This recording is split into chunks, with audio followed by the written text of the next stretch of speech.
Hi viewers, welcome back. And today we will study the anatomy of flexor digitorum superficialis muscle. So the flexor digitorum superficialis is this muscle of the anterior compartment of forearm, and it is an intermediate muscle in this compartment of forearm. This muscle lies superficial to the deep muscles of the anterior compartment, and it lies deep to the superficial flexors of the anterior compartment of forearm. And that's why this muscle is considered as the intermediate muscle in this compartment of forearm. So as you can see, this muscle has got two heads of origin, a humero-ulnar head and a radial head.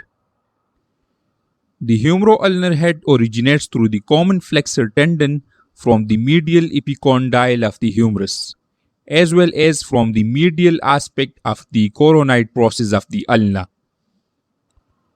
while the radial head originates from the proximal half of the anterior border of the radial shaft. These two sets of fibers then form a single muscle belly, which travels inferiorly and divides into four tendons just at the level of the wrist joint. And these four tendons travel inferiorly towards the digits and insert onto the palmar aspects of the middle phalanges of the medial four fingers, that is, the index, the middle, the ring, and the little fingers. So, if we study the actions performed by the flexor digitorum superficialis muscle, so this muscle acts through its tendons of insertion onto the middle phalanges of medial four fingers and flexes these fingers at the proximal interphalangeal joints and assists in flexing these fingers at the metacarpophalangeal joints. As these tendons of insertion of this muscle also cross the wrist joint, so this muscle also assists in flexing the hand at the wrist joint.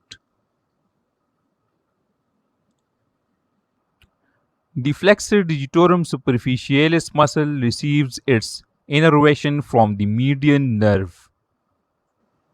The median nerve has got its origin from both the medial and lateral cords of the brachial plexus.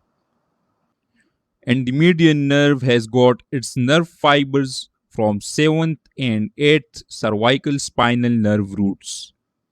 But some anatomical studies also suggest that this nerve has got some of its fibers from 1st thoracic spinal nerve root. The median nerve, as you can see, passes between the two heads of the pronator teres muscle to enter the anterior compartment of forearm.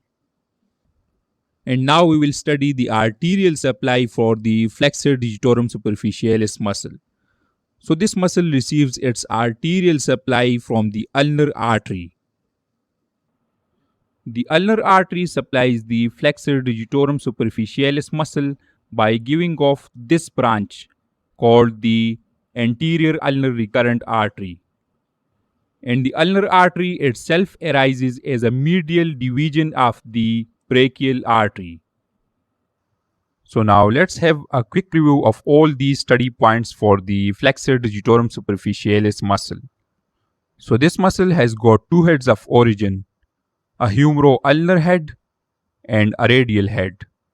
The humero-ulnar head originates through the common flexor tendon from the medial epicondyle of the humerus as well as from the medial aspect of the coronoid process of the ulna, while the radial head originates from the proximal half of the anterior border of the radial shaft. This muscle then inserts through four tendons of insertion onto the palmar aspects of the middle phalanges of medial four fingers. This muscle receives its innervation from the median nerve, and it has got its arterial supply from the ulnar artery.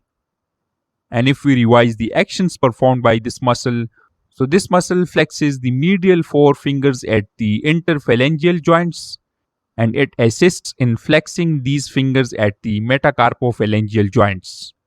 And this muscle also assists in flexing the hand at the wrist joint. So this was a tutorial on the flexor digitorum superficialis muscle. Hope this is helpful. Thank you so much.